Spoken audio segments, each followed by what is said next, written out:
Radhe Radhe. Radhe Radhe. Shri Sachinandana Gaur Hari Ki Jai. Radha Vinod Bihari Ju Ki Jai.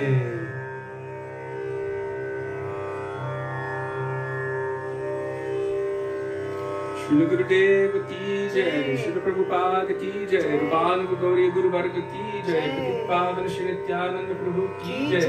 Prem Purushottam Sachinandana Gaur Hari Ki Jai. Radha Vinod Bihari Ju Ki Jai. Radha Ramana Ju Ki Jai. Didi Maharaja Ki Jai. Hare Naam Sankirtan Ki Jai. Hare Krishna Mahamantra Ki Jai. Gaur Bhakta Vrind Ki Jai. Shri Gaur Premanande Hari Hari Bol. Dandavat Pranama Vaisnavas. Dandavat Pranam. Welcome to Radha Vinod Bihari Mandir, Gopinath Bhavan, Shri Vrindavan Dham. Can you put it this way just a little bit on the stand for safety? Oh, I see. Thank you. Okay.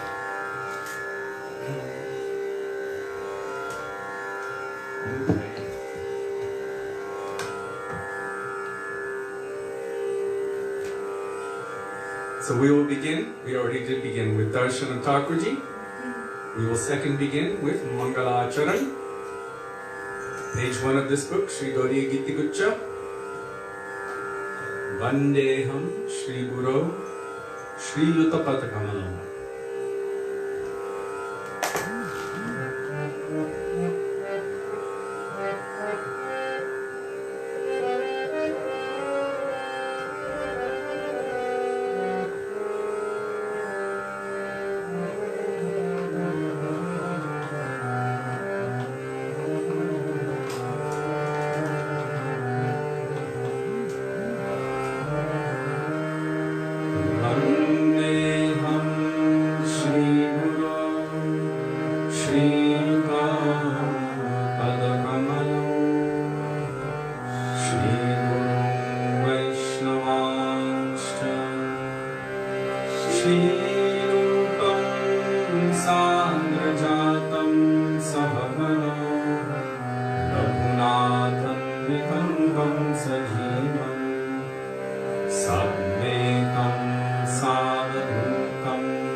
Srimad Bhaktivedanta Narayan Nityanamine Shri Krishna Lila Katane Sudaksham Audalya Madhurya Gunaishcha Yuktam Varam Varenyam Purusham Mahantam Narayanam Tvam Shirasham Namami Tridandinam Bhakta Shiromamincha Shri Krishna Pada Janataika Hridde Chaitanya Leelamrita Sarasaram Narayanam Tvam Satatam Prapadye Namo Vishnupadaya Krishna Preshthaya Bhutale Srimate Bhaktivedanta Swami Nityanamine Namaste Saraswati Deve Gauravani Pracharine Nirvishesha Shunyavadi Paschatya Deshatarine Namo Vishnupadaya Gaurapreshthaya Bhutale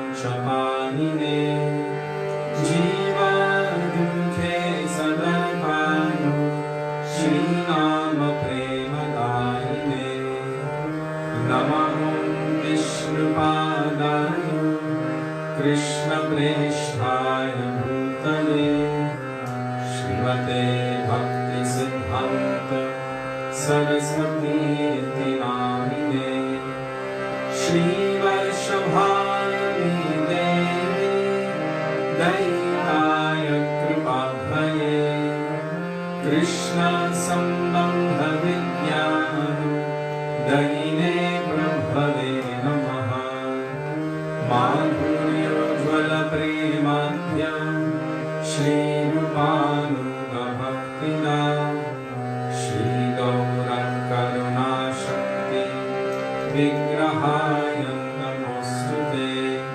नमस्ते गौरवाणि श्रीमूर्तये दिनकारिणे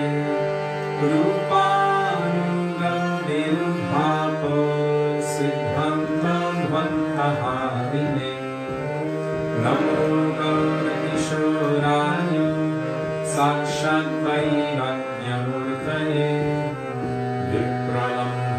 विप्रलम्भारसम्बोधे पदं भुजायते नमः नमो भक्तिविनोदाय सच्चिदानन्दनामिने गौरशक्तिस्वरूपाय रूपानुगमनायिते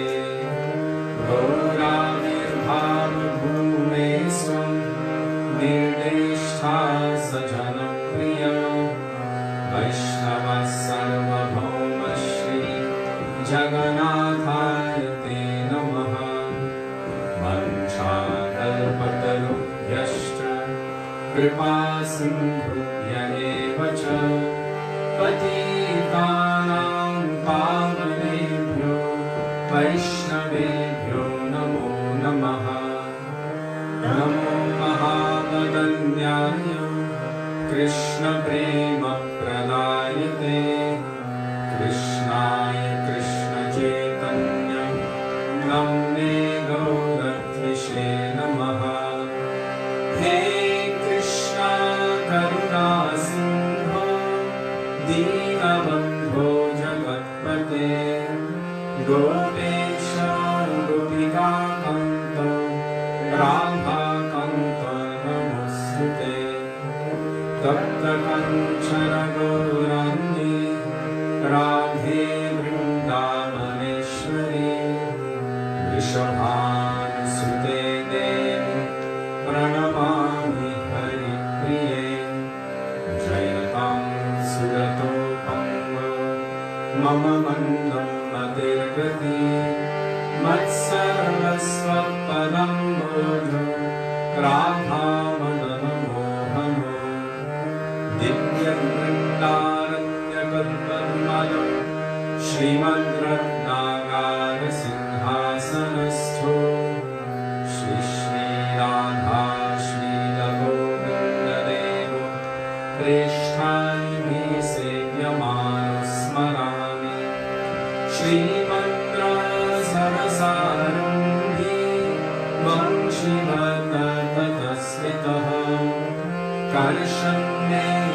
कर्षण्यैस्वरैगोपि गोपीनाथ श्रीस्तु नः वृन्दाय तुलसीदेव्यै प्रियायै केशवस्य च कृष्णभक्तिप्रदे देवी सत्यवत्यै नमो नमः पञ्चतत्त्वात्मकं कृष्णं भक्तरूपस्वरूपकं भक्तावतारं भक्ताख्यं नमामि भक्तशक्तिकम् जय श्रीकृष्ण चैतन्य प्रभु Nityanand Shri Advaita Gadadhar श्रीवासदि गौरभक्तवृन्द चेतोदर्पणमार्जनं भवमः दावाग्निर्वापनं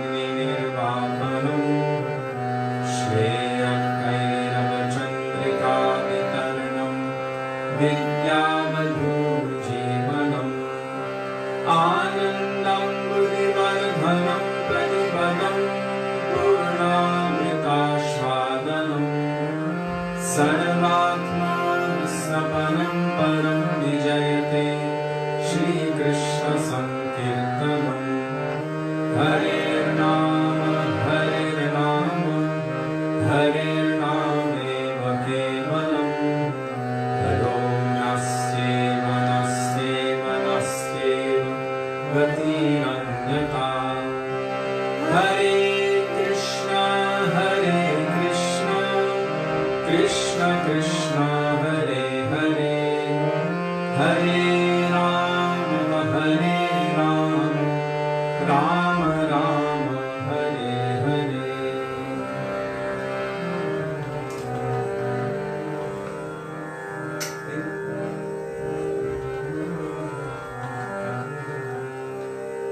Dandavat pranam, dear devotees. Hare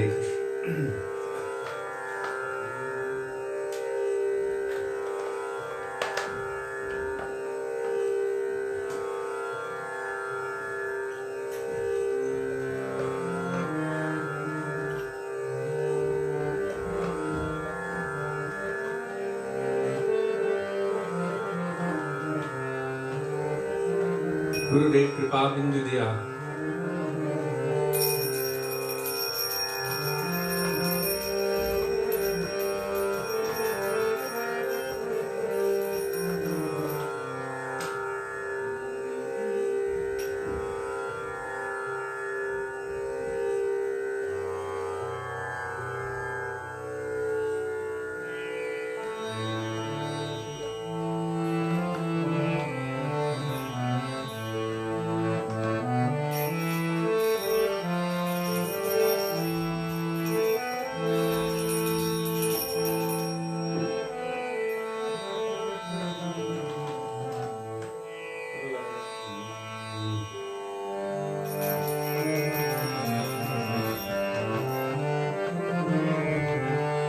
What page is it? Page 32. Page 32. Gurudev Kripa Bindu Diya Gurue Nasi Trino Dekhayo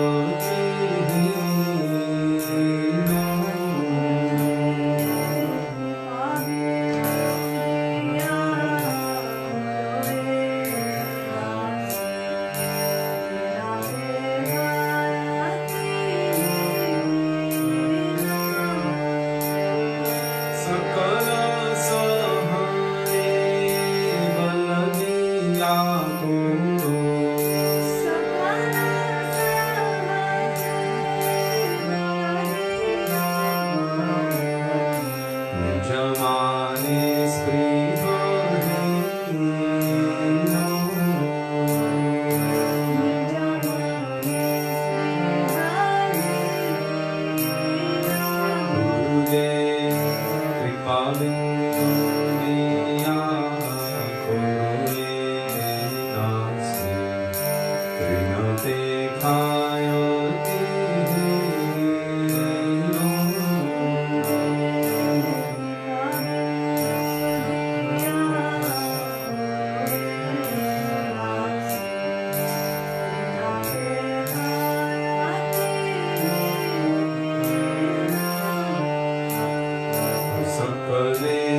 Srila Gurudev ki jai, Srila Prabhupada ki jai, Gopal Gauri Guru Varga ki jai, Sri Guru Parampara ki jai.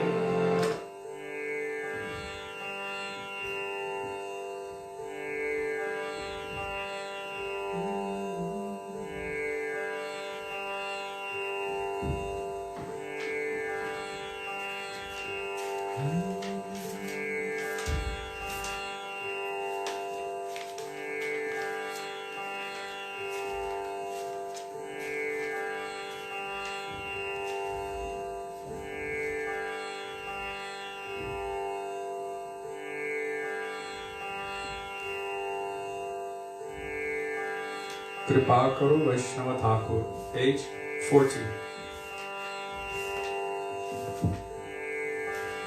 If you don't have a songbook, Jiva Pavana Prabhu, is he there? Yes. Dandava Pranam Prabhu. He very kindly, very mercifully posts the bhajans in the comment section of the thread. So just scroll to the most recent post of Jiva Pavana Prabhu, and there you will find the bhajan along with the translation and very frequently amazing, beautiful commentaries from our acharyas. So take advantage of it. Thank you, Prabhu, for it. Also, I hope I'm not overstepping here, but one of our god sisters, very dear friend of ours, Miriam Mamata Mumuni, she joins us every night. She's here. She's been diagnosed with COVID. She's a nurse, so don't worry. She's got this covered. But anyway, I wanted to ask that we all send so much healing and so many prayers so that she can recover very, very quickly from this very horrible disease that's giving her a lot of pain. So I personally am sending so much affection to you, Didi, and so much healing and affection. I said that, but again. Yes. She said that actually is the worst she's ever felt in her life. So please try to avoid contracting that. And if you do get it, please take care of yourself and heal quickly. And also I'm sending my prayers for your rapid healing so that there is no after effect, that you can just continue very quickly, very speedily doing your bhajan for Krishna Bhakti. Okay, Kripa karo, Vaishnava karo.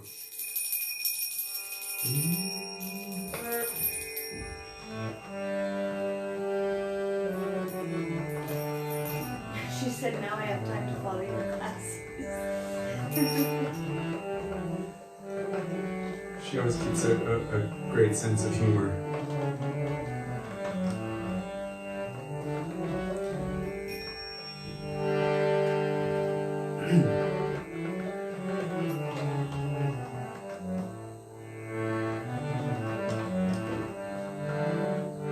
Kripa Guru Vaishnava Thakur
apane janito guru abhimano tyaji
Sri Rupa Manjari Pada, Same or Sampada, page 50.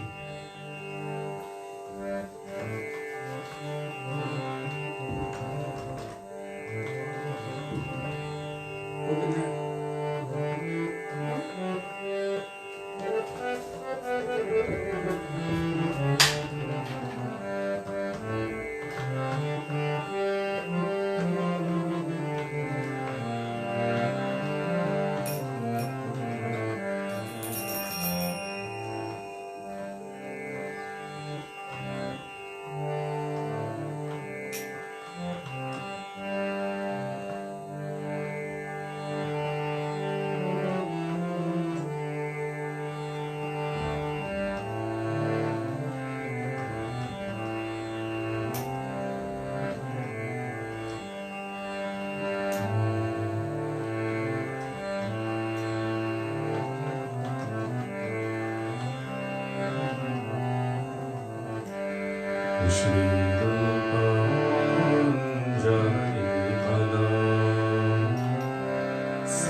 Chaitanya Prabhu Daya कुरमुरे।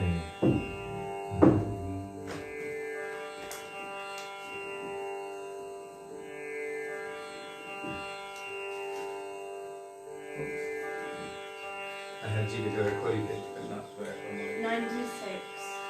Page 96.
Shri Krishna Chaitanya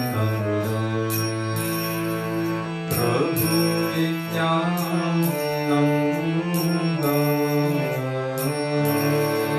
Shri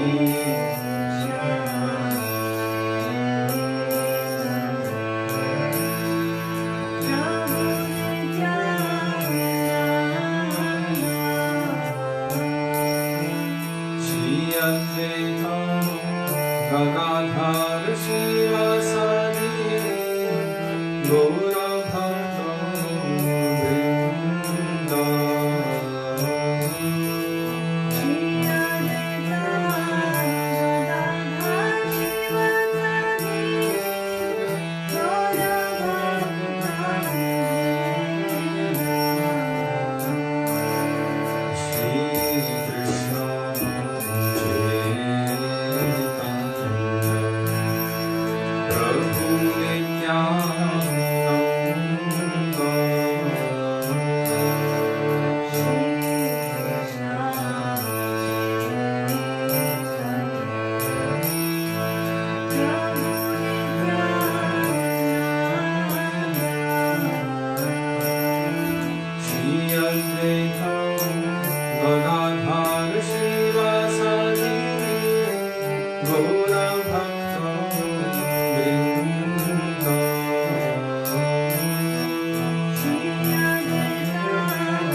Krishna Chaitanya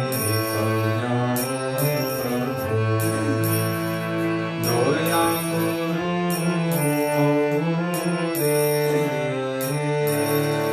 Shri Krishna Chaitanya Prabhu Daya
चरणे सेवा मागे हे भक्ति को जानो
Adharam madhuram vadanam madhuram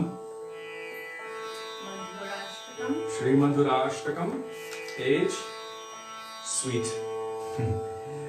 Page 293. If you don't have a songbook, just scroll to the most recent post of Jiva Padana Prabhu and there you will find the bhajans so you can follow along. 293 in this songbook.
वसनं मधुरं वलितं मधुरम्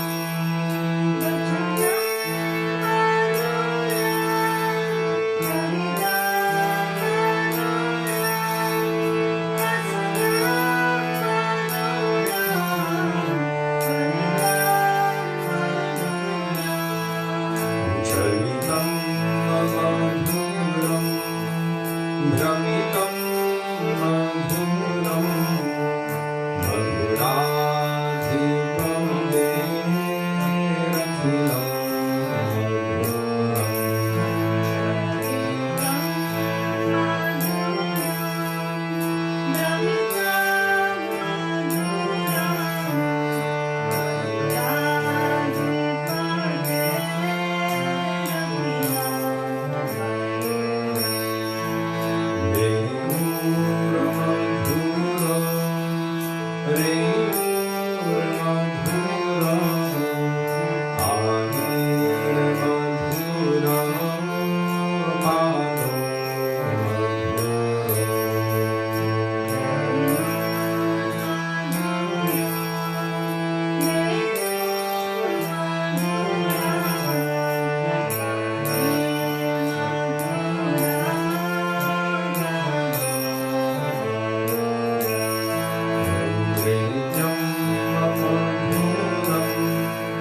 सख्यं मधुरं मधुराधिपदे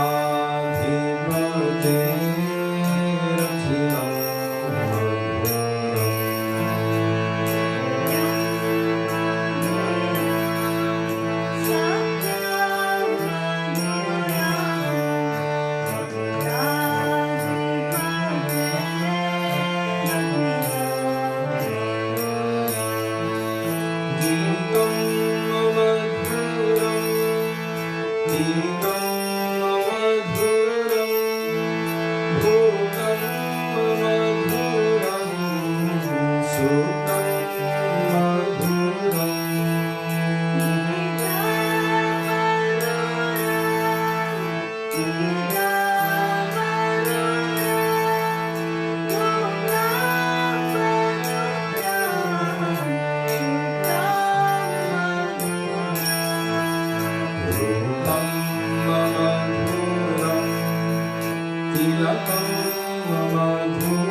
तरणं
Namo Madhura Yashir Madhura Shishir Madhura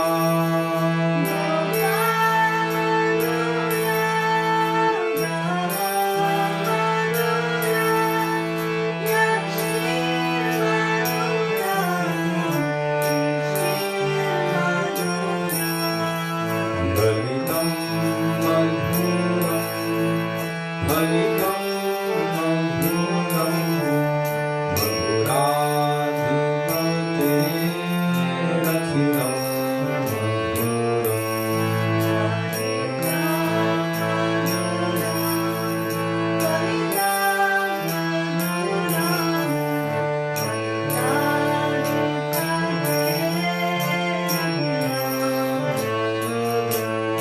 Adharam Madhuram Badaram Madhuram Nayanam Madhuram Hasitam Madhuram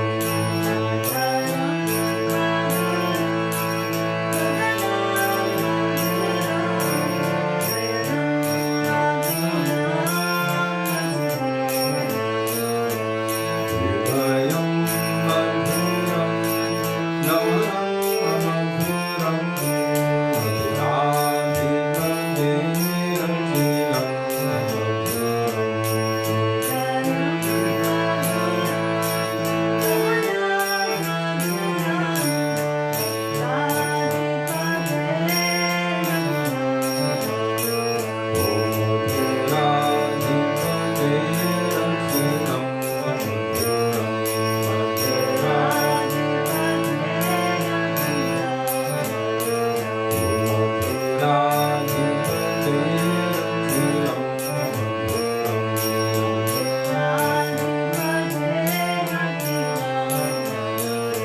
Krishna He Krishna He Krishna He Krishna He Krishna He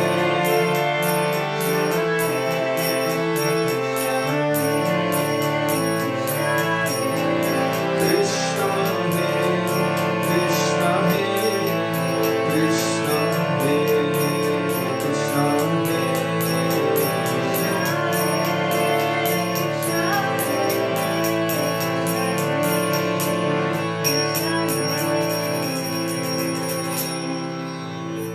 Shri Krishna Kanhaiya Lal ki jai.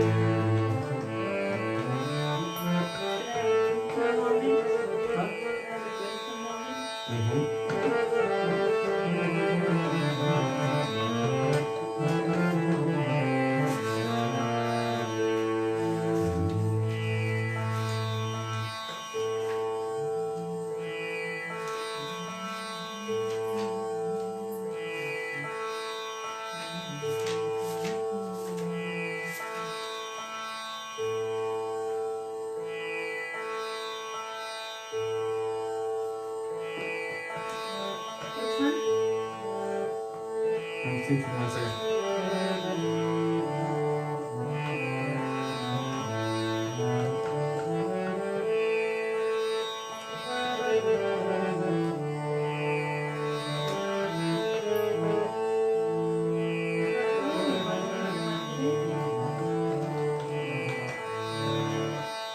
We don't have it in this, we have it in the So song. which one?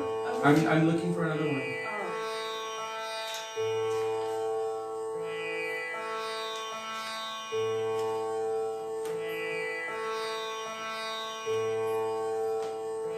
For the Radha bhajans.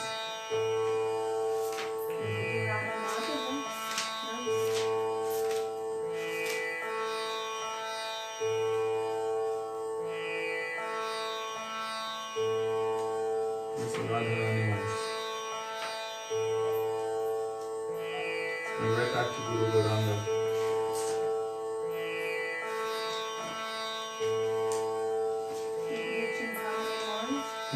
Radha Bhajane Jadi, page 110.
Krishna Krishna Hare Hare Hare Ram Hare Ram Ram Ram Hare Hare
you know, every time before I begin my Mangala Charan before class, when I get everything set up and situated, there's a little bit of a pause.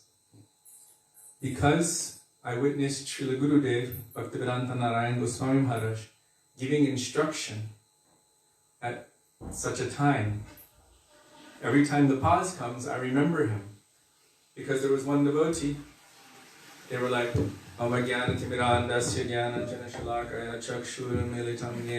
Gurudev said, stop. And they stopped. He said, first adjust everything, fix everything, prepare it nicely, and then with your heart, and without your mind being disturbed or scattered, concentrate and then do your offering. So before I begin, I'm always drinking my water, making sure that everything is situated. And at that point in time, I have the opportunity to remember Sri Guru giving that instruction. So every little thing, I'm thinking about it. Any little thing, even a little thing like that, can be a cause of remembrance of a pure devotee and even receiving the instructions. One of my favorites is that Srila Gurudev once said, what is the beauty in a tree? And he said it's when the wind blows through the leaves. So whenever we see wind blowing through leaves in a tree, and how they move like this, and they reflect the light in different ways, we remember Srila Gurudev saying it. And so even a little thing like that, it seems so mundane, but now it's connected to him. So then we see him in every leaf in the tree that's moving in the wind. And how often do we see trees blowing in the wind? So it's so nice and beautiful that Sri Guru and Vaishnavas give us the opportunity to remember them, even in the midst of apparent mundane activities. Still, we can remember them. Like that instruction, every time you become angry, drink water. So if anger comes and you go to drink water, immediately you remember Guru. And then that's purifying. So, starting from there, Gurave Gaura Chandraya Radhikaya Tadale Krishnaya Krishna Bhaktaya Tadbhaktaya Namo Namah Ajnana Timirandhasya Jnanam Jana Shalakaya Chakshurun Militam Yena Tasmai Shri Gurave Namah Nama Vishnupadaya Radhikaya Priyatmane Shri Srimad Bhaktivedanta Narayan Namine Nama Vishnupadaya Krishna Presthaya Bhutale Srimate Bhaktivedanta Swami Namine Vancha Kalpatarubhyascha Kripa Sindhubhya Evacha Patitanang Pavanebhyo Vaishnavebhyo Namo Namah Shri Krishna Chaitanya Prabhu Nityananda Shri Advaita Gadadhar Shivasadi Gaura Bhakta Vrinda Hare Krishna Krishna Krishna Hare Hare Hare Rama Rama Rama Hare Hare Mukam Karoti Vachalam Pangum Nangayate Girim Yatkripatamaham Vande Shri Gurum Dinatarinam. First of all, I offer my Dandava Pranam thousands of times in the dust of the lotus feet of our beloved Gurudev, Nitya Lila Pravishna Vishnupad, Ashtottara Shata Shri Srimad Shri Bhaktivedanta Narayan Goswami Maharaj. The same thousands of Dandava Pranam in the dust of the lotus feet of Nitya Lila Pravishna Vishnupad, Ashtottara Shata Shri Srimad Shri Bhaktivedanta Swami Shri Prabhupada, and to all of our Rupanuga, Gauriya, Guru Varga. And to all Vaishnavas past, present and future, including all of you who are present with us today, I offer my Dandava Pranam. Dandava Pranam, dear Vaishnavas, Radhe Radhe. Radhe Radhe.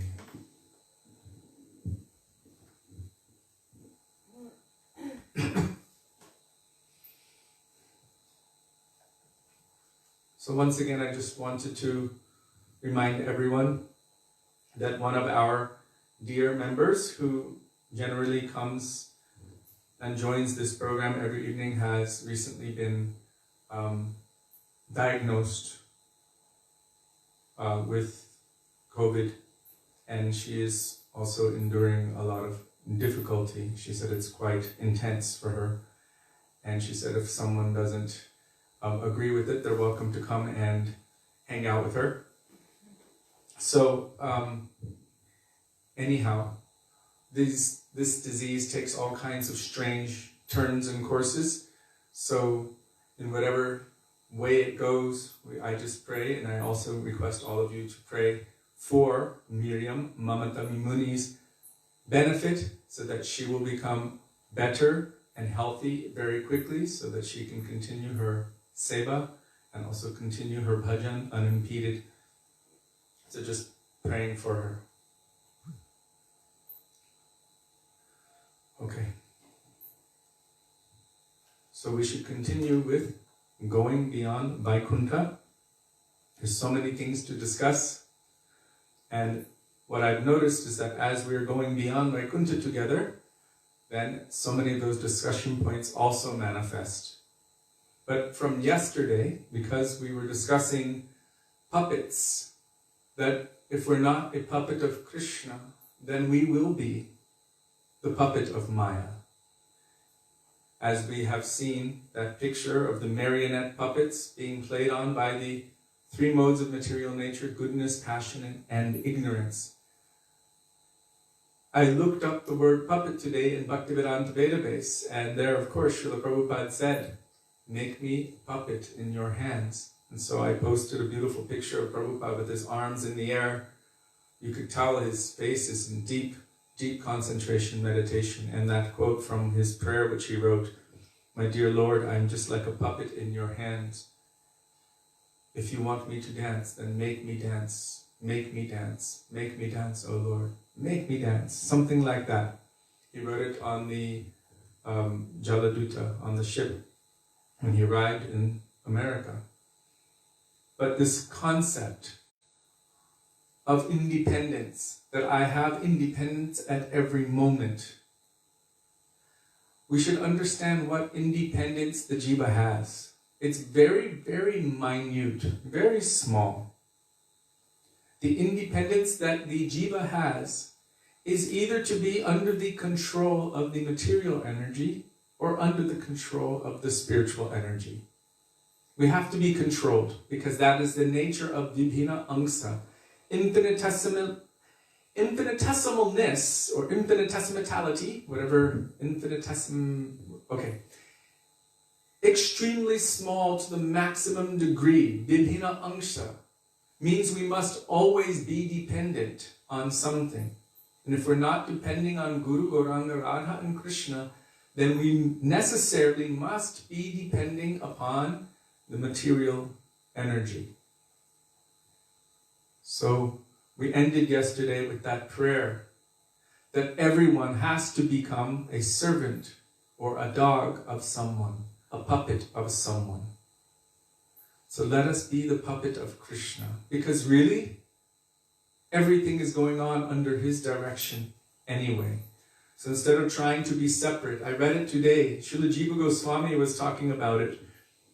He was, in Gopal Champu, one of the verses there, Jiva Goswami was saying, speaking about the Brajavasis, Krishna's eternal associates in Vrindavan, he said that their hearts are completely bound to Krishna, and every activity of theirs, every mood of theirs, every bhav, every act of seva, everything that they do, they are in essence like the puppets of Krishna. They are moving according to the strings of love, as played by Krishna. So according to Krishna's will, for his happiness, for his pleasure and his service, they are moving. And he said that basically the idea that they would somehow, like a wooden puppet, which is separated from its master, be moving around in this material world separately from Krishna, the idea is ludicrous. Their only movement is according to Krishna's will. So this was a beautiful meditation.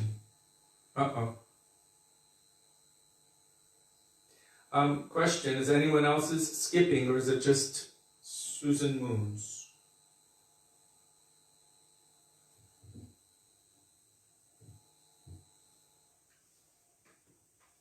Okay. So I was just meditating on that conception.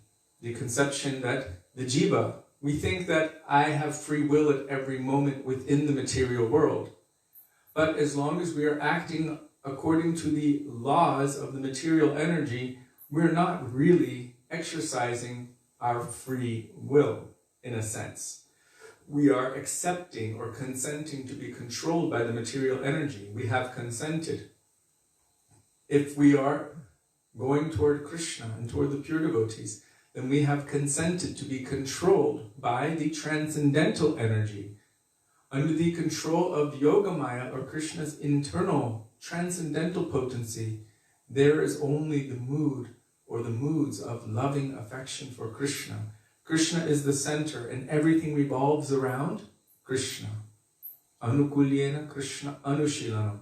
What is favorable for him, what is for his happiness, for his pleasure, for his benefit, that is under the domain of Yogamaya, or Krishna's transcendental potency. So to enter into that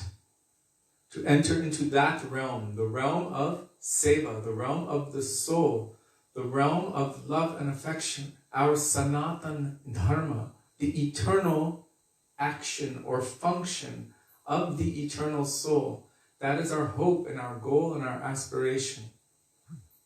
Even so many prayers might come, but we don't know. We have so many ideas and prayers which we might think is good for us, but it might be the wrong prayer. So many at different times have prayed for this or that. Oh Krishna, if you just give me this, then I will be able to serve you better. And we don't realize that it might be a trap. Our Srila Gurudev was very fond of one katha, which he liked in drama form, known as Gita Sangsar. And this Gita Sangsar, Sangsar means the material world, and Gita means Bhagavad Gita. So there was one guru, he instructed his disciple that he should reside in the forest, take shelter of Harinam, and just read the Bhagavad Gita every day. So this disciple, like a sadhu baba, resided in the forest, eating roots and fruits, very, very simple. He didn't have any clothes except for his underwear. And he lived extremely simple, just chanting, taking shelter of Harinam, and reading his Bhagavad Gita. One day something happened. He noticed that there were some bite marks, nibble marks on the edges of the pages of his Bhagavad Gita. And he didn't know what to do, because there was a mouse who was eating his Gita. It so happened that someone came through that forest one day and saw the Sadhu Baba, and he's like, oh, Dandava Pranam. He was giving respect, and he said, you know, is there any way I can serve you? And he said, well, something is eating my Bhagavad Gita. And so then he said, oh, you have a mouse problem. What you need is a cat. He said, how am I going to get a cat? He said, oh, I have lots of them, extra. I can give you one. So he gives a cat. And the guy's thinking, okay, the cat's there. The cat took care of the mouse, but now the cat is always hungry. And the cat is depending on him, so he's thinking, what should I do? What should I do? Later on, that man comes to see him, and he said, oh, you need to give the cat milk. He said, well, where am I going to get milk? He said, well, you need a cow. So how am I going to take care of the cow? He said, oh, look, there's plenty of grass here, everywhere. The cow can eat the grass. The cow will provide milk. You can feed milk to the cat. The cat will be satisfied. So he received the cow. And the cow was giving milk. He had to milk the cow every day and feed the cat and take care of everything so that his Gita would not be chewed up. So after some time, he was a little bit disrupted. What should I do? Now it's so much energy. He said it was simple, just let the cow roam, but I actually have to take it to newer pastures. It's eating a lot of grass. I have to make sure the cow is okay. I have to make sure the cow is milked. So I have to put down my Gita. I have to put down my chanting and spend so much time taking care of the cow, milking the cow to take care of the cat, to make sure that my Gita doesn't get eaten. So later on, that same man came and he was like, so, how are you? He said, oh, I'm a little bit disturbed because I can't chant properly and read properly because I have to take care of the cat and the cow and everything else. And I don't know what to do. The man gave some good advice. He said, oh, you need a wife to help you out, you know, with all of your duties. And he's like, what? And he's like, yes, you need a wife. And he's like, well, where am I going to get a wife? You know, I'm just a sadhu baba living in the forest. And he said, oh, I have many daughters. I like you. You can marry one of my daughters. So he arranged the marriage of one of his daughters to this baba in the forest. And with the wife, of course, a house was necessary. She was helping to take care of everything, helping to take care of the cow, helping to take care of the cats, helping to take care of everything, and she also needed her things. As, you know, when one has a griha, a house, they require everything. So, he was also involved in making sure that she was happy. And this is also the duty of a husband. One of the last instructions Srila Gurudev gave me, he said, if your wife is not maintained properly, I will take her from you. And I realized, wow, it's my duty, my service also to make sure that she's maintained nicely, that she shouldn't be in a difficult situation. So, anyhow, this sadhu in the forest, this disciple had married the daughter of that man. He had his house, they had a cow, they had their cat, they were feeding cat milk. And of course, as griha is, then from his wife, he started producing many children, so he had a big, lovely home, and everything grew and grew. And it was about 10 years later, his guru comes through that forest. And he sees a big house, so many little children running around, this wife and the cow and cats and everything. And his guru says to him, what's going on? I told you to study Bhagavatamrita and chant Harinam. What happened here? And then he explained his whole tale, his whole big story. This was known as Gita Sangsar. The Sangsar which began because of his Gita. Or he was blaming it on his Gita. But he was acting independently of his guru. He was not following the instruction of his guru. Who was he following the instruction of? The guru, this other person, who didn't actually have his spiritual welfare at heart. He just was giving so much advice. It became like a spider's web. It became like a, what? A spider's web? Yeah. And he bound himself in that web. It was just growing and growing and growing. So, taking advice of mundane persons. This will drag us into samsara. Mundane persons doesn't mean a person who is mundane. It means persons who are sharing mundane conceptions with us. Dragging our minds away from that thing which will truly be beneficial to us. Mundane association. It can drag us fully into the clutches of illusion. And so his Gurudev said, I did not give you that instruction, you should come with me now. This part is the tough part. So, many times the drama was performed, and in front of our Gurudev, he would say, okay, you're part of the drama. So he goes with his Guru and leaves everyone behind and follows his Gurudev. But someone decided, oh, this is a little too heavy. This was like, not rated G, it was rated sannyas, and it was too heavy for all of these grihastha families to watch during a festival. So they decided to change the ending and make it sweet, make it nice. So instead of following the Guru was very pleased. Oh, look, they're all devotees. You have a nice, beautiful devotee family. Everything is going on nicely. So, bless you. All of my blessings are with you. So they changed the ending. And Gurudev was sitting there going, what? What? And he called the disciple who's acting, he called him over. And he said, get back out there and leave them. Follow Guru. And he's like, but Gurudev, they're all devotees. Gurudev said, get back out there and leave them. And then in the drama, the kids were crying, the wife was crying, everyone was really upset. And people in the audience were getting angry and storming out. And everyone was kind of shocked like this. One person in the audience was laughing. That was Gurudev. He was bouncing and bouncing. He thought the whole thing was so funny because all of this attachment formed like a big grand illusion because this person failed to follow the instruction of Guru. But he was so happy when he went back out there and left and went with his Gurudev to follow the path of Shuddha Bhakti.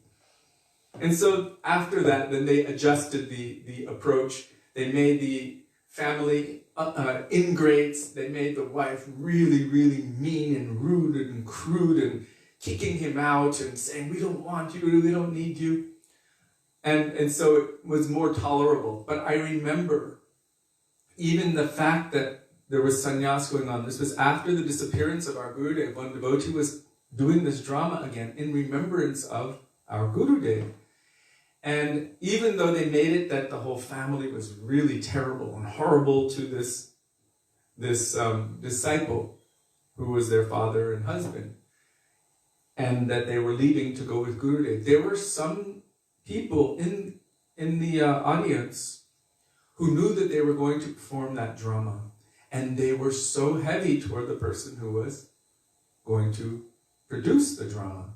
They were screaming at them, yelling at them, and angry like anything at them. And that person came to me and said, what do I do? And I said, you should please Gurudev. We shouldn't try to please the senses of everyone in this world. We should try to please Guru.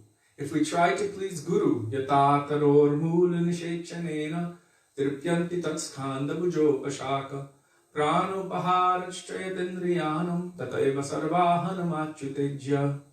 By watering the root of the tree, the entire tree is nourished. By giving food to the stomach and digesting properly, the entire body is nourished. By serving Krishna, automatically everything is satisfied. And by surrendering at the lotus feet of Sri Guru, this is the first form of Krishna in our lives.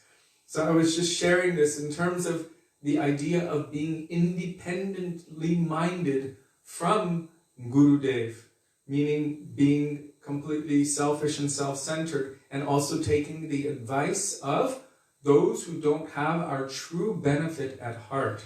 Can you also just explain that Gurudev also and our acharyas have said that all of us one day will have to take sannyas? Can you explain it? Well, Srila Gurudev was explaining that this drama is also very symbolic for us, that one day we will have to leave everything, whether it's by death or by being kicked out or whatever it happens. Like Srila Gurudev would say, even Sri Chaitanya Mahaprabhu had to leave his most dear attachment, that was Vishnupriya Devi. So he was saying that maybe not physically, maybe not, taking a danda in our hand, but we will have to somehow or other release these attachments that we have in this world that are binding us and turn that love toward Krishna. This is sannyas. Nowadays, you may see there are so many sannyasis that, they give up their wife, but they keep their children and their grandchildren in their lives. So they actually haven't given up the attachment necessarily. So this isn't really sannyas. Like Srila Gaura Govinda Maharaj wouldn't even sign the paper saying that my wife should get this, Pension. And Krishna made arrangement because this was sannyas. So our acharyas have said we will all have to do this. Gurudev wasn't being cruel. He was laughing because, it's a joy for Guru to see that someone is turning toward Krishna, even one. So I wanted to share that with you because I think it's also important sometimes, especially if we're part of a family, we think, but my family members are devotees. But then we have to think, what is our attachment to them? Is it because they're devotees and they're reminding us of Krishna, or we're raising them as Vaishnavas so that they can also take sannyas one day? So we can take our pulse and find out where we are. And this is really the message of that drama. Also, there are many messages there, but Gurudev also gave that one. That even a woman, a child, we will all have to take sannyas one day. Yes. Like Gurudev said about Sudevi, she is like sannyasi. He told her mother, she cannot help you. And then he told her sister, you should help your mother. So in connection with what I just spoke, Srila Bhaktisiddhanta Saraswati Prabhupada and his Upadeshavali, which is the essence of his instructions, one of them, he says, and this is regarding also or related to this idea of this other person whose ideas and opinions are different than that of Sri Guru, different than that of Mahaprabhu, different than that of the pure Vaishnavas. it is mundane, and because of taking that association and accepting that opinion, this person was dragged into samsara, into illusion, and actually displeased his guru by that bad association. So Saraswati Thakur says in number 10, if we desire to follow an auspicious course in life, then disregarding the theories of even countless people, we should hear instructions only from a transcendental source. So many have theories, so many have ideas, so many are trying to impress us and convince us of their theories about this and that and this political thing and that thing and all of these things. But there's a difference between theory and truth.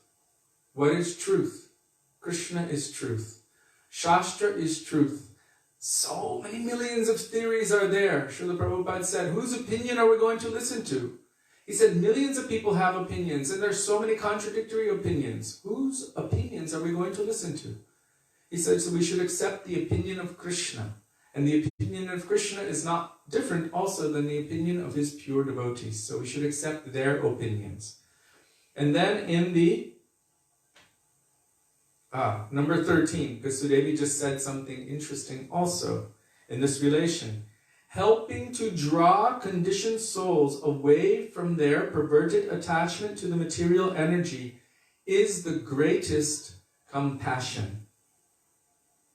If even one soul is rescued from Mahamaya's fortress, that compassionate act is infinitely more benevolent than the construction of unlimited hospitals.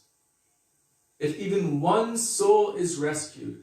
So, I just read what Devaki said. It's much easier to become entangled in Maya's clutches than to get out of them. It is very easy to become entangled in Maya's clutches, and quite a large, difficult task to rescue even one jiva. That's why Srila Bhaktisiddhanta Saraswati Prabhupada said that every selfless welfare worker of Gaudiya Math should be willing and ready to expend a minimum of 200 gallons of their own blood for the spiritual welfare of each individual jiva of this world. How much hard energy does it take to rescue even one? So how can we reciprocate with the grace, with the compassion, with the affection of our Gurudev and our Guru Varga, who are expending every drop of their energy to try to help us? Like Gurudev told Sudevi, hold my little finger and don't let go. And she said, I won't let go. And then he looked at her very, very seriously like this, and he said, never let go. So this is for us to do. If we hold on to their instructions, to their teachings, and endeavor to honestly and responsibly apply them in our own lives, then this will be reciprocating with what they are trying to give us. We will be helping them to help us by not fighting them every step of the way. We're burning in a blazing forest fire, but we're so intoxicated by this material world that we don't realize that we're burning. When I was younger, my father must have told me this story about 100 times, and I think he heard it from Srila Prabhupada. There was one kind of analogy given. There were so many persons in the kingdom who were claiming to be very lazy, and they weren't working. So the king arranged a big festival, and tents and everything to be there, and invited all of the people who were truly lazy to, because they were claiming lazy, that's why they weren't working. Those who are truly lazy, you come. Only those who are truly lazy, you come, and you will have as much to eat as you want.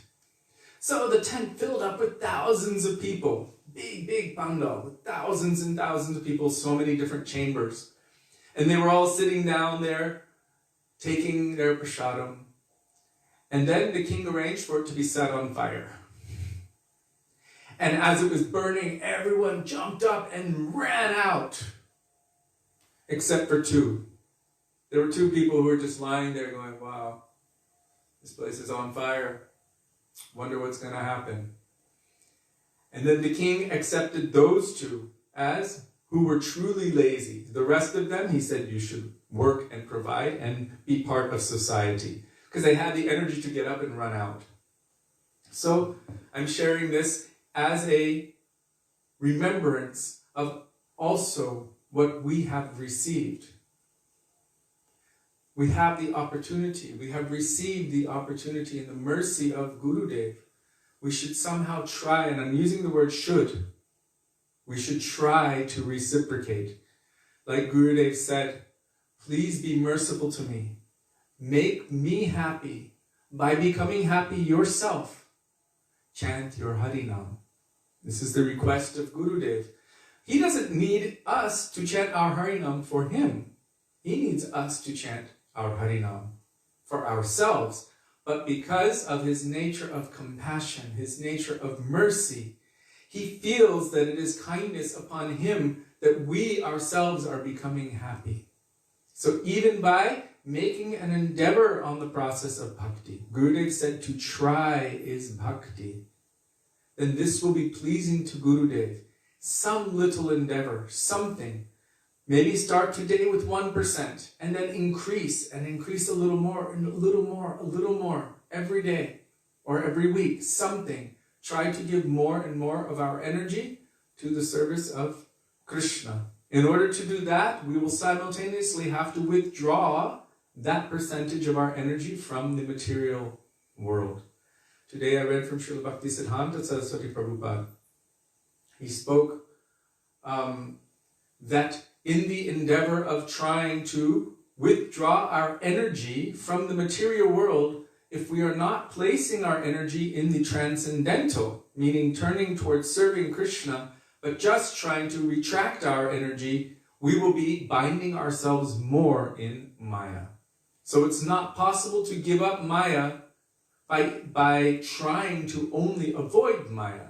It's only possible to give up Maya by accepting the higher taste, which is Krishna.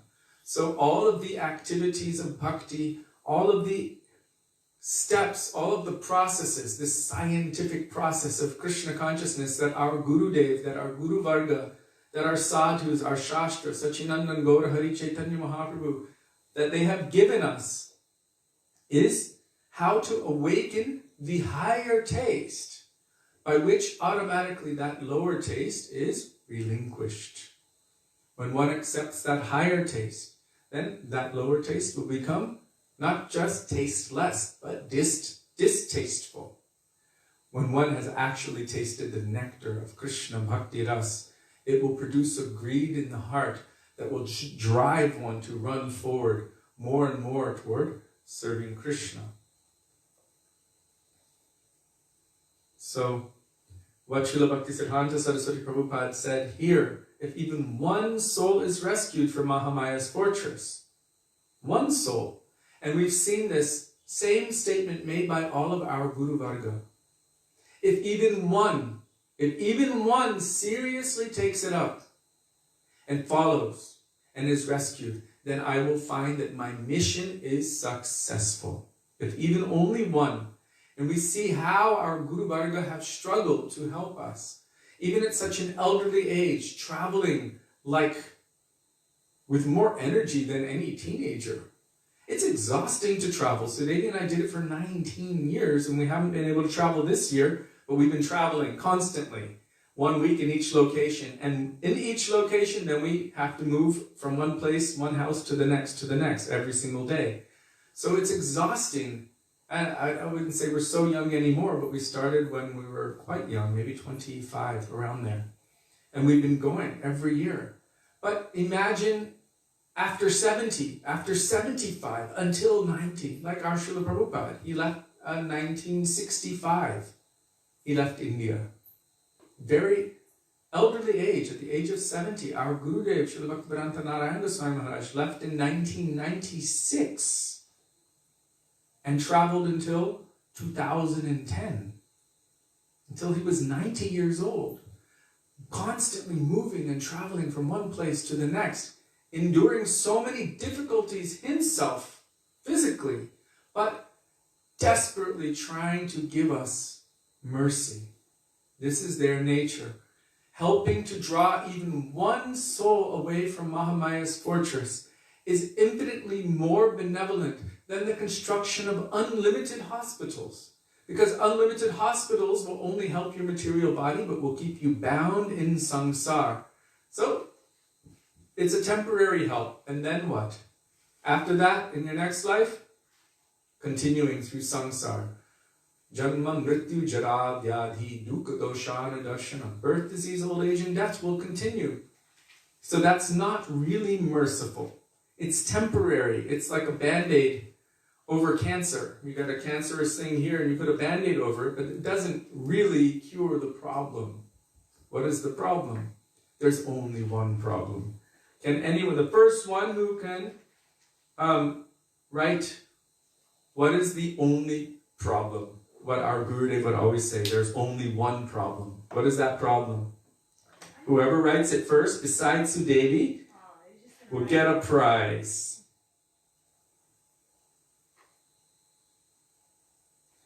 Okay, Madhumangal is saying, higher taste. When a new recipe is healthier and tastes so much better, then you will naturally give up your old recipe without any lamentation. That's true. Naturally, you'll give up the old recipe with the processed food and GMOs. You will feel much happier and healthier. Thank you, Madhumangal. There's only one problem in this world. So we think there are so many problems, but there's only one. Where is Krishna? How can we develop that mood, really to have that feeling? This is by associating with those that have that mood. Look at our 6 Goswamis. Look at our Acharyas. Look at our Gurudev and those pure Vaisnava Acharyas in our Parampara, our Rupanuga Guru Varga. What is their mood? Constantly weeping and searching. He Radhe Brajadevike Chalalite, He Nanda Shuno Kuta, Shri Govardhana Kalpapata Patale Kalindi Vanye Kuta, Goshandavati Sarvato Brajapure Ke Dharmaha Bibbalo, Vande Rupa Sanatano Rugujo, Shri Jiva Gopalako. Always searching. Hey Radhe, where are you? Brajadevike Chalalite, where are you, Lalita Saki? Hey Nanda Shuno, oh Krishna, where are you? Are you at Govardhan, Shri Govardhana Kalpapada Patali Kalin? Are you at the banks of Jamuna? Kalini Banye Kuta. These Goswamis were always wandering here and there, searching for Krishna. And what is our search for Krishna? How can we search for Krishna? Gurudev has put Krishna deep within our heart in a hidden way when he gave us Mahamantra, Hare Krishna Mahamantra.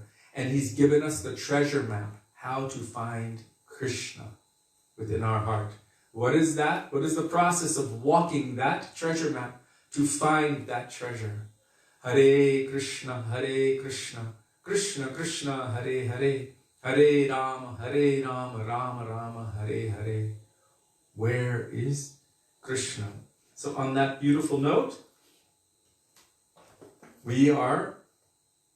there's a book by Srila Bhakti Rakshak Sridhar Maharaj.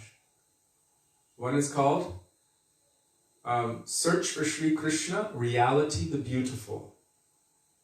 And the other one is called Loving Search for the Lost Servant. It's like the follow-up. So actually that one is based on Gopkumar's journey. He's searching for his own Ishtadev, Krishna, reality, the beautiful. And the other one is Krishna's search for that jiva, for that lost soul. Krishna's also trying to connect with us. And we already heard in this book how Srimad Narayan said to him, what was the matter? I tried in so many ways to get your attention, but you were such a special case. No matter what I did, no matter what block I put in front of you, somehow you just missed it and you avoided it. So I had to change my own rules. I had to break the rules to somehow or other distract you from your absorption in this material world for your benefit. And generally the Lord doesn't do that because He allows us to have our own independent free will. But in the case of this Gop Kumar, Narayan actually had to go out of his way to give a little extra push, a little extra help. So we should understand that Krishna has also come to us in the form of His holy names, in the form of Sri Guru and Vaisnavas and Shastra and Mahaprasada and Jamuna and Giriraj and Vrindavan Dham and Thakurji. All of these transcendental things, Krishna has placed it all in front of us and said, here, it's all here. Take it, take it. Mahaprabhu is also begging, Nityananda Prabhu is begging, please take it. Chant the name of my Gaur Sundar, chant the name of Gaur Hari even once, and I will be yours. You can purchase me. So all of the opportunity is there. It's in front of us. The greatest treasure, the greatest fortune has been presented in front of us on a golden platter. And it's just for us to take it. But, as our Gurudev said, you can lead a horse to water, but you cannot force him to drink. That mercy is flowing, it's all around us. But what is our great misfortune? In that, Ke javi re bhai bhavasindu par. There, Lochan Das Thakur is saying, oh sorry, I think it's Narahari. No, Lochan. He's saying, Apanar doshe. Purya Ruhilo Lochan Apanar doshe. Sab jiva hoilo par premera batase. That the boat has come. Sri Guru is the captain of that boat. The Harinam Sankirtan with its upraised arms, that is the oars. And Prem is the wind, the favorable wind blowing on the sails to bring this boat across the insurmountable ocean of material existence. And at the end he says, Sabajiva hoilo par premera batase. All personalities, all are getting on that boat and crossing over this ocean of material existence, being blown by the favorable winds of Prem. Only Sabajiva hoilo par premera batase. Porya rohilo lochan apanara doshe. Only this lochan, by his own fault, apanara doshe, has been left behind. And when I read that bhajan, it's like, it's shocking to the heart. It's so, imagine that boat is there, and everyone that you know, they get on that boat and they're crossing over. But I didn't set my alarm. I didn't wake up. I didn't get to the boat in time. I missed the boat. And now, due to my own fault, I have been left behind. In that case, we will be like, oh my God, what have I done? What have I done? Now we have the chance. Now we have that opportunity.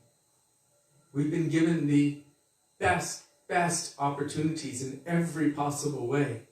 We have that chance.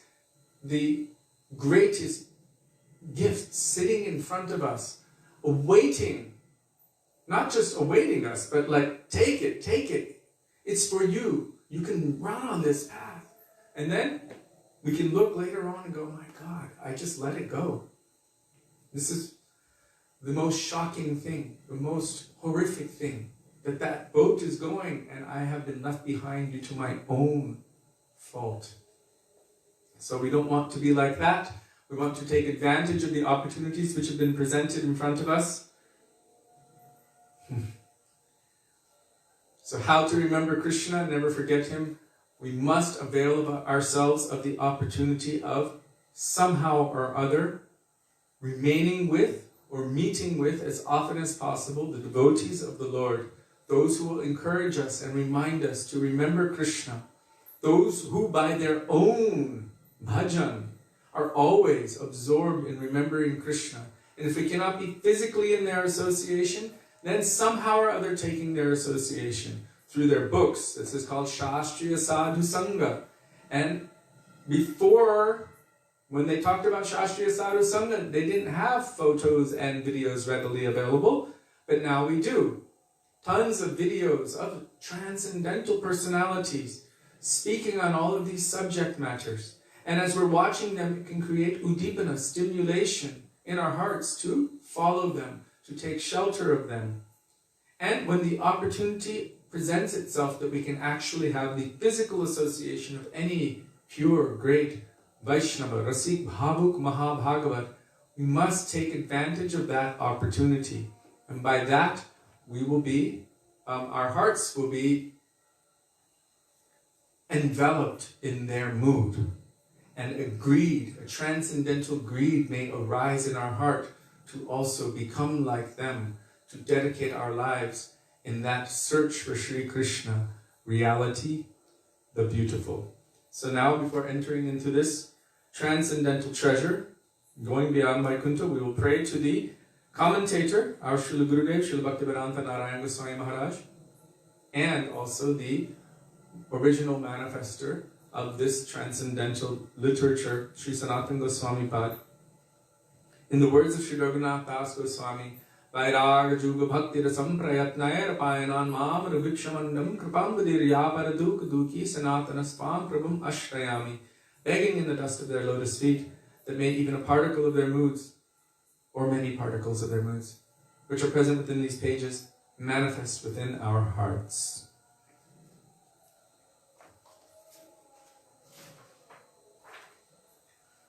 So we came to this verse from Srimad Bhagavatam. Tavat karmani kurvita na nirvidyete yavata matkata shravanado va shraddha yavan na jayate.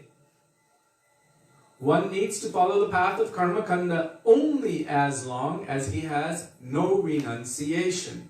So our Gurudeva is telling us that if one has not come to the path of Jnana Marg, or the path of knowledge, if one has not developed renunciation, then one is bound to follow the path of Karma Kanda as given in the Vedas.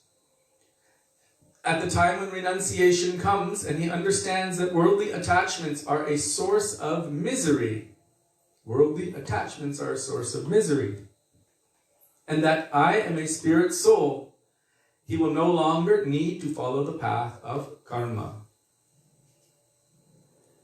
So, two things. How does one develop detachment? When you realize that attachment is a source of misery. Krishna says in Bhagavad Gita that the dualities of this material world, this is really attachment and aversion. Really, that's what it is.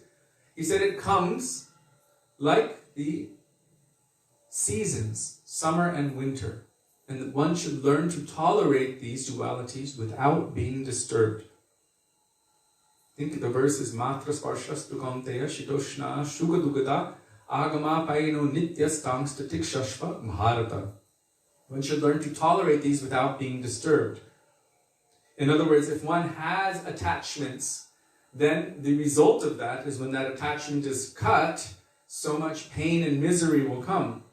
So here, worldly attachments, he understands that these worldly attachments are a source of misery. So he becomes equipoised in every situation because of that, and understands that I am a spirit soul. I am not this body and all of the relations of these bodies, which are actually illusion, because they're not really true, they're temporary in nature.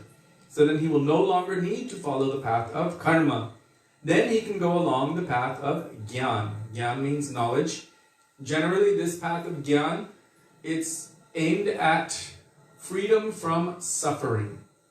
And suffering is a result of duality. So the idea of the Gyanis is to somehow cease to experience duality.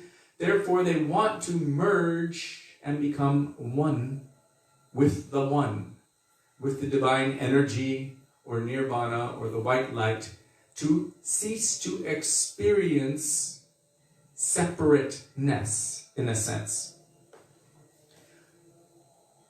But that is also not favorable to bhakti, because it's only still the material desire to cease to experience, but it is not in alignment with the nature of the soul, which is made to experience. Ananda is present within the soul. It is the nature of the soul to experience love, bliss, happiness, relationship, that is chit, bhav, and eternal existence. Not only eternal existence, but individual existence. Like Krishna says, all jivas, mama eva angsa, are my eternally fragmented parts and parcels. So individual existence. When we apply all of those things in this material world, we experience death. The existence is there, but then we experience the end of it, and then again, existence again. So we experience, instead of sat, chit, and ananda, eternal existence, eternal relationships, and transcendental bliss, happiness, and pure love and affection. We experience, when applying this to the material world, asat, achit, and nir-ananda. Asat means impermanence, that's opposed or away from the nature of the soul. Achit means relationships, temporary relationships, relationships that are cut. And it's just the nature of everything in this world. And nirananda. Chit also means knowledge. So when the knowledge that we have acquired drags us more and more into the material world, then that is also like agyan. Right? Om agyana timirandasya. Agyan means the knowledge which brings me to bind me further in this material world. And then there's nirananda. Nirananda means without bliss, without happiness, without love.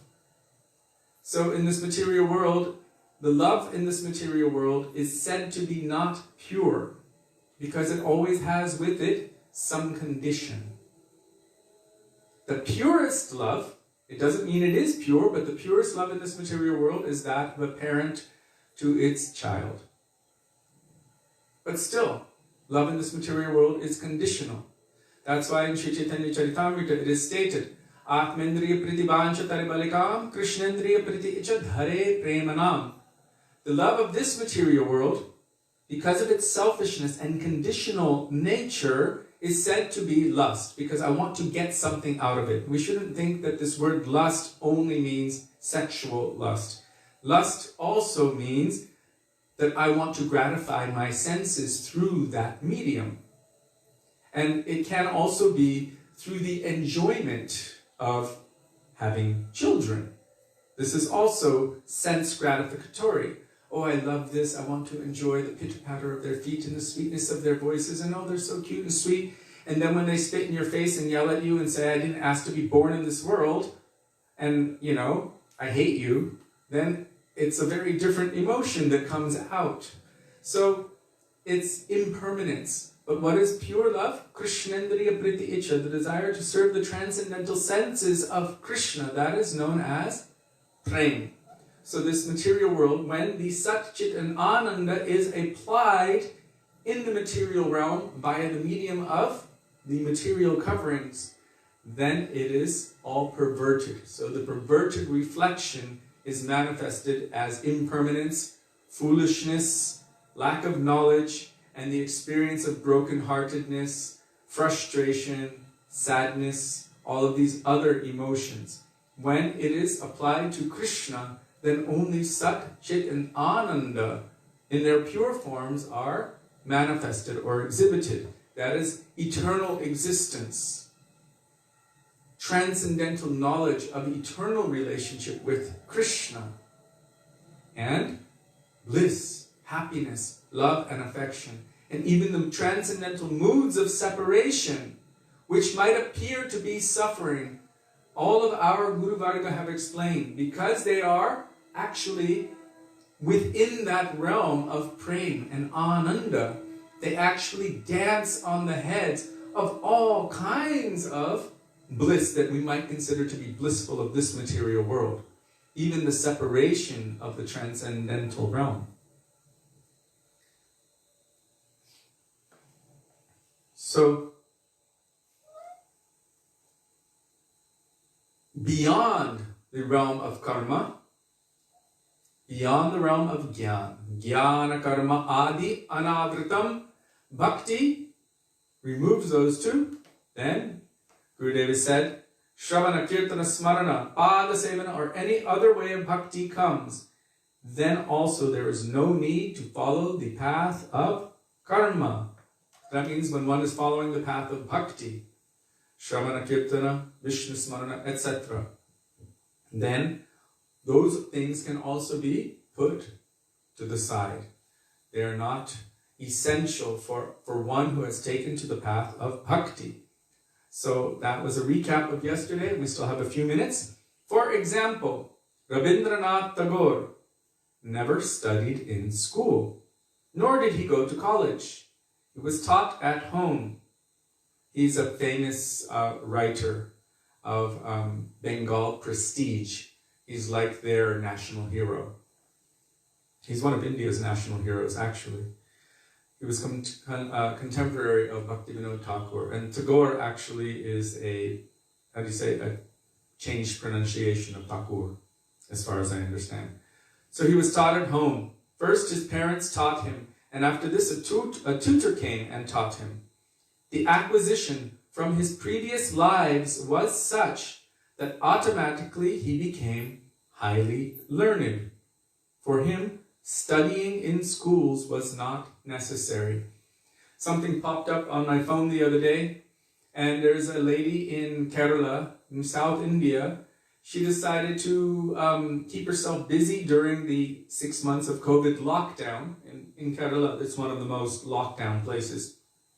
And she applied to something like 56 schools, and basically aced all of it within a period of a few months.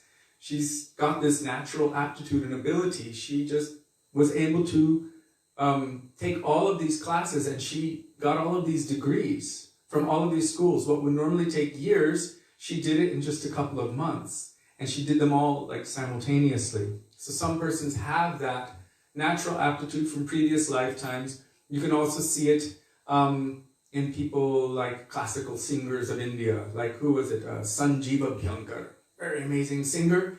When he was like 10 years old, he was singing like a Gandharva. And Pandit Jasraj picked him up and then continued training him. But he just had it naturally. So many of the persons of this world who just have natural aptitude from previous lifetimes, maybe many lifetimes, and then they just pick up where they left off. So he was such that automatically he became highly learned. For him, studying in schools was not necessary. Similarly, those who have given their hearts to hearing and chanting about Krishna have no need to follow the path of karma. That means they've already gone beyond all of that. I'm reflecting back on that verse from Bhagavatam, Aho bata svapachatto gariyan. If you could please post that shlok, I would really appreciate it. From Srimad Bhagavatam, Aho bata svapachatto gariyan. Stating that if one has given their heart to Krishna, if they have faith that Krishna is the Supreme Lord and they're taking shelter of Krishna's holy names, they have already done everything else that is necessary to be done. They've already crossed all of that. So, those who have given their hearts to hearing and chanting about Krishna have no need to follow the path of karma. In fact, I remember when we would chant the 10 offenses, we would say them every morning in the temple, the 10 offenses to the holy name of the Lord, 10 offenses to Harinam Prabhu. One who thinks that the paths of jnana and karma are equal to the path of bhakti or something like that. I'm trying to remember. If you can also share that. It's also an offense to Harinam Prabhu. So they have no need to follow that path. They may perform some karmic activity, but it will only be for the benefit of others. It will not be for themselves. I was thinking about that actually today. How our Param Gurudev, our Gurudev, Srila Prabhupada, Bhaktisiddhanta Saraswati Prabhupada, they all did or engaged others in doing something which appeared to be karmic activity, like food distribution. like opening up some kind of pharmacy. Maybe giving in charity to the poor. It appears to be a karmic activity, but what was their purpose? What was their intention? They needed to somehow attract people to come.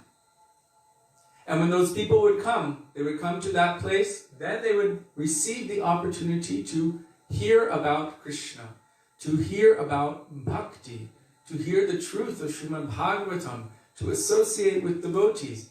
Some opportunity would open up in their hearts by maybe giving a little bit of external, which appears to be mundane help. Somehow you can pull someone in and then share something with them about Krishna. And because their hearts are already open, they may be willing and ready to hear. So you can call it a trick of some sort. It appears to be karmic activity, but because the intention is how to somehow bring that soul out of the clutches of Maya and engage them in the service of Krishna, it's actually not karma at all. So they may perform some karmic activity, but it will only be for the benefit of others. It will not be for themselves. But wherever there is some faith in bhakti, no karma is necessary. For performing karmic activities properly, there are many books like Manusmriti, Artha Samhita, the writings of Yajnavalkya, etc. And in society there are so many conventions for that purpose. I remember when we entered into Vrindavan Gurukul, gosh, I was 9 years old at the time. They handed us, as part of the syllabus, the Manu Samhita. And I don't know if you've ever read it, but it is quite frightening. Because it's kind of like, if you do this, or don't do this, then you get this reaction and that reaction. And to atone for it, then you have to do this and that. And it was like, it was quite shocking. Just, that being suddenly introduced when we had not really heard about it before. It was quite frightening, actually. And here, Gurudev is saying, these things are not for those who have entered into bhajan. If sadhakas do them, it is all right. And if they don't do them, there is no harm. Oh no, Manasangita. If they don't do that, there's no harm. What our Goswamis have extracted, what our Gurudev and our Guru Varga have extracted, and what they have given us, we can take to that. Even among the 64 limbs of bhakti, which Rupa Goswami mentioned in Bhakti Rasamrita Sindhu, not all of them are favorable to the attainment of Braja Bhakti. So that is why we must always be under the guidance of the pure Vaishnavas. Otherwise, we might do Nyas and Prapati, Pranayam. These are different things which are mentioned there. And then also Dvaraka Dhyan and other things which are not favorable for entering into the mood of the Brajavasis and their loving service to Krishna. So even though all of these things have been mentioned in Shastra, not all of them are for everyone at all times. That's why guidance, Sri Guru, is necessary. Otherwise, we won't be able to navigate on our own. Even the works of the Purva Acharyas, the previous Goswamis, it's necessary to be under guidance. Srila Bhaktisiddhanta Saraswati Prabhupada very clearly said that in his article entitled Thakur Bhakti Vinod. He said there are those who have captured every word of Bhaktivinoda Thakur's by memory, by heart. And they're able to recite it forward and backward and in so many different ways without having understood the least bit of its true meaning, without actually putting into practice the words, the teachings of Bhaktivinoda Thakur, which are what? Unless you secure the mercy of a pure devotee, you cannot understand the words of the Purva Acharyas. This is basically what he's saying. Unless they are actually ready to take that up and act upon it, they will not be able to understand. So they must secure the guiding grace of the pure devotee. Then they will be able to understand the depths and the nuances of the teachings and the words of Bhaktivinoda Thakur.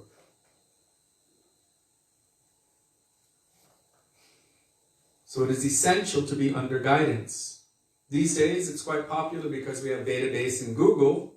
We can just type something in and then jump over the head of our guru and their guru and their guru and their guru and actually discount all of their understanding and realization and claim to understand our great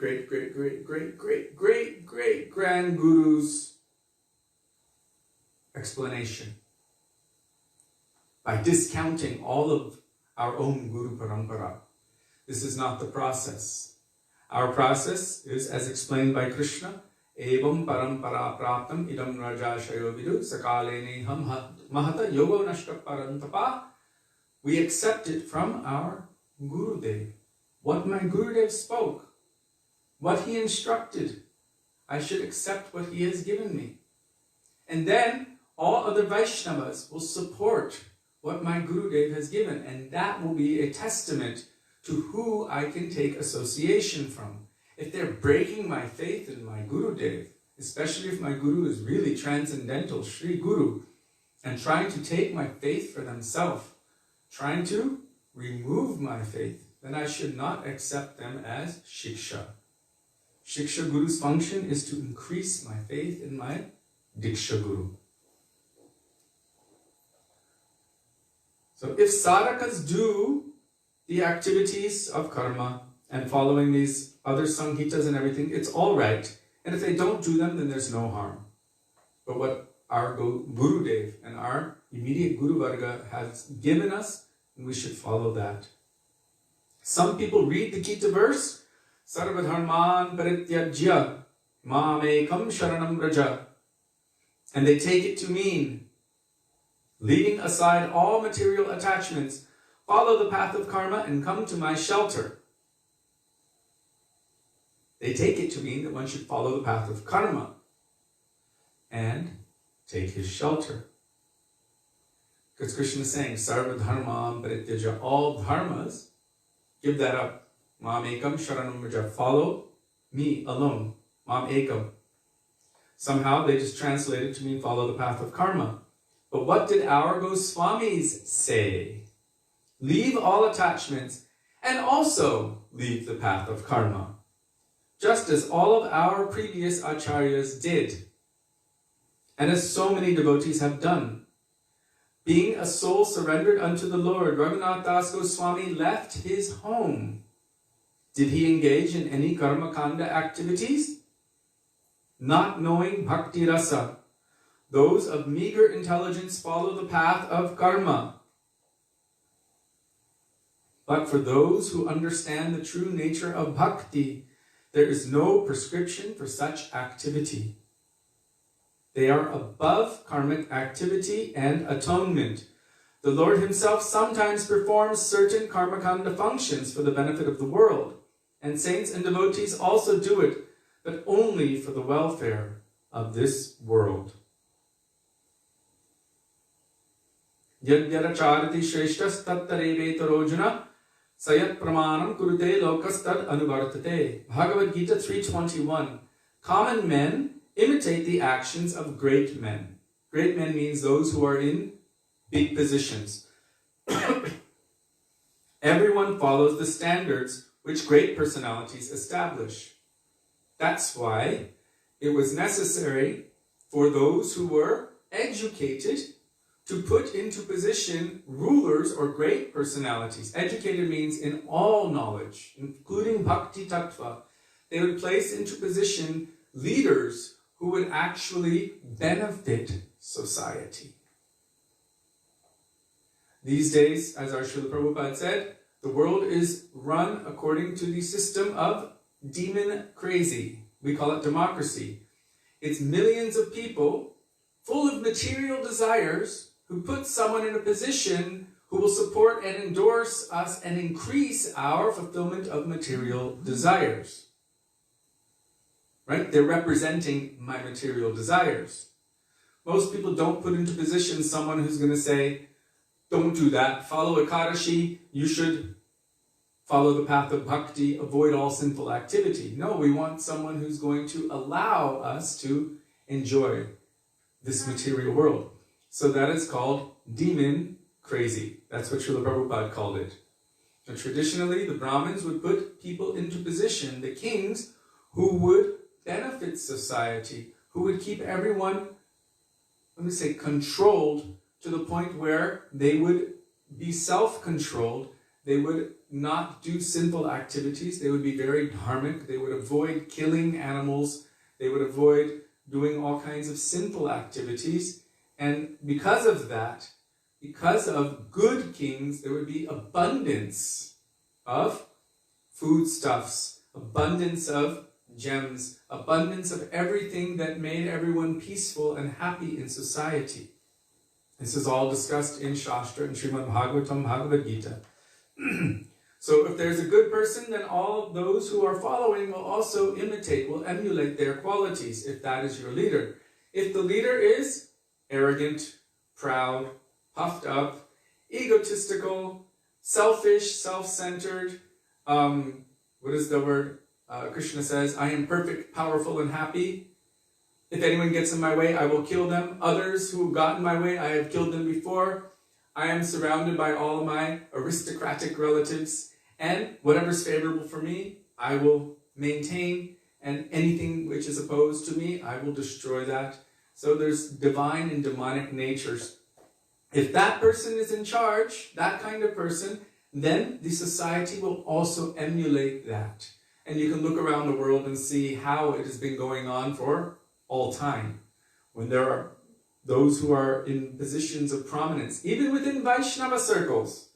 I'm going to say Vaisnava, but if someone is in the position of authority and they're also lying and cheating and doing nonsense activities, then you will see that it will reflect also in the activities of their followers. This is not always the case, though, that the activities of the followers represents the teacher, because we've seen that our Gurudeva is transcendental and pure, our Guru Varga is transcendental and pure, but so many of the followers are just not able to also maintain that standard. So we shouldn't automatically assume that because the disciple or the aspiring disciple is fallen, that the Guru is also fallen. We should be careful about that. Okay, let me just finish this one paragraph, because it's about karma and then it goes into a different section. Oh no, this will go on too much. So I will stop here because it's 7:40. We just check really quickly. Not much hope for the world today then with the present leaders of society that we have. Hope always in Mahaprabhu and his mission now. But after all, it is Kali Yuga, so what to expect? This is the most blessed Kali Yuga. Dhanya Kali Yuga. Kali Yuga. Who has appeared in this Kali Yuga? Chaitanya Avatar. Sri Chaitanya Mahaprabhu, Nityananda Prabhu. So because of this, we have received the greatest opportunity. There's no room for pessimism within. Can you quote that? He says there, Srila Gurudeva Maharaj says, there is no room for depression or pessimism. There is only hope everywhere in this mission of Sri Chaitanya Mahaprabhu. Really, it's what we focus on. It's why Srila Prabhupada called it Krishna consciousness. We know that this yuga is the most degraded and the most fearful. But then we also know that demigods and sages pray to take birth in this yuga, because it is the easiest path. All we have to do is chant and be one-pointed to Krishna, to Guru. Have nishta in this path. Don't become sidetracked by the agendas of Kali Maharaj. And that's what we're doing again and again and again. So there's pessimism, there's depression, there's hopelessness, there's fear. But if we turn toward Krishna and Mahaprabhu, there's nothing but elation, happiness, and hope, and everything extraordinary. So. Mamata, I need to hear this as a pessimist. Don't be pessimist, especially you right now. Be hopeful. If we choose to put our faith in the mundane leaders of this world, then there's only room for pessimism, because they're not going to bring us to being conscious of Krishna. But our leaders are not the mundane people of this world. Who are our leaders? Rupa Goswami, Rupa Gurudev, Goswami, Prabhupada. Gurudev, Prabhupada, Srila Gurudeva Maharaj, Yes. all of our acharyas, Chaitanya Mahaprabhu, Nityananda Prabhu. So because we are following them, we should be following them. If we follow them, there will be no room for pessimism. And we will not be in Kali Yuga. Srila Prabhupada said that when one takes to the path of Krishna consciousness, then only Krishna is everywhere. Then it is like Vaikuntha, or going beyond Vaikuntha. Okay.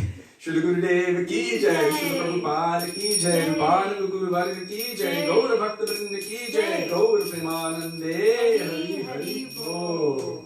Ooh, she said to you, yes ma'am.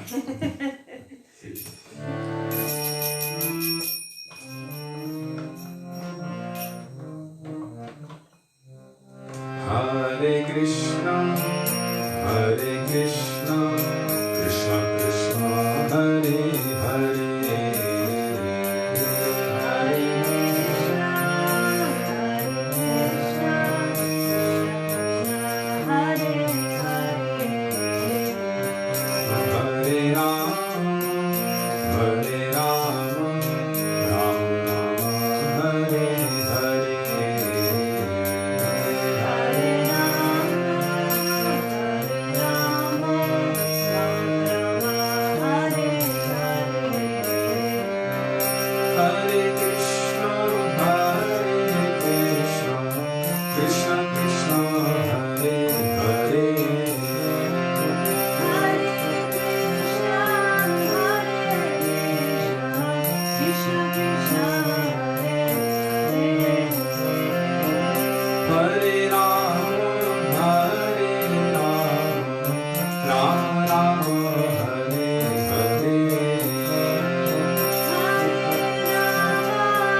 Radha Vinod Bihari ji की जय, राधा रमण जी की जय, गिरिराज महाराज की जय, हरे राम संकीर्तन की जय, हरे कृष्ण महामंत्र की जय, गौर भक्त वृंद की जय, निताय गौर प्रेमानंदे हरि हरि बोल।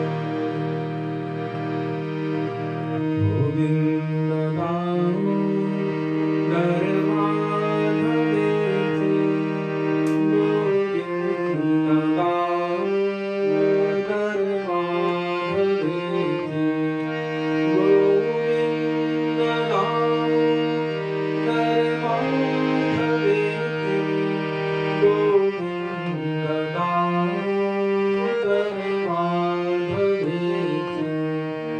बोलो राधे राधे राधे, जय जय जय श्री राधे, राधे राधे राधे, जय जय जय श्री राधे, राधे राधे राधे, जय जय जय श्री राधे। बोलो राधे राधे राधे, जय जय जय श्री राधे। श्री वृंदावन हरि लाल की जय, जय जय श्री राधे, जय जय श्री राधे, जय जय श्री राधे। श्याम गौर प्रेमानंदे हरि हरि बोल। So thank you all very much for being with us today and for giving us the opportunity to remember the beautiful teachings of our Gurudev and our Guru Varga and to reflect upon them, also to encourage ourselves to apply them unto ourselves, and also for giving us the blessings, the mercy, and the opportunity to follow the instruction, the order of our Gurudev to do this seva. We are very indebted to all of you for that. We look forward to being with you tomorrow. Dandavat pranam. Dandavat Hare pranam. Krishna, Radhe Radhe, Radhe Radha Radhe. Vino Bihari Ju ki Jai. jai, Sachidandan Gaura Hari Ki jai. jai.